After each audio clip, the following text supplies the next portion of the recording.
Anggota DPRD DKI Jakarta Viany Limardi, yang dipecat sebagai kader menuntut Partai Solidaritas Indonesia (PSI), lantaran dia dituding menggelembungkan dana reses. Dia berencana menggugat PSI secara perdata sebesar 1 triliun rupiah atas tudingan tersebut. Viany menyatakan bahwa dia tidak pernah menggelembungkan dana reses yang dituduhkan PSI. Itu fitnah yang sangat busuk dan bertujuan membunuh karakter saya, tutur dia. Viany mengatakan, tudingan penggelembungan dana reses tersebut terdapat dalam surat pergantian antar waktu PAW.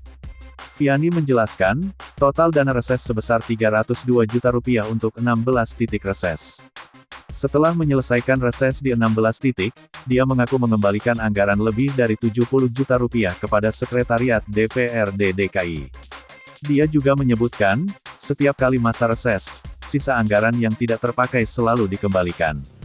Viany kemudian menyinggung soal hak klarifikasi yang disunat oleh PSI.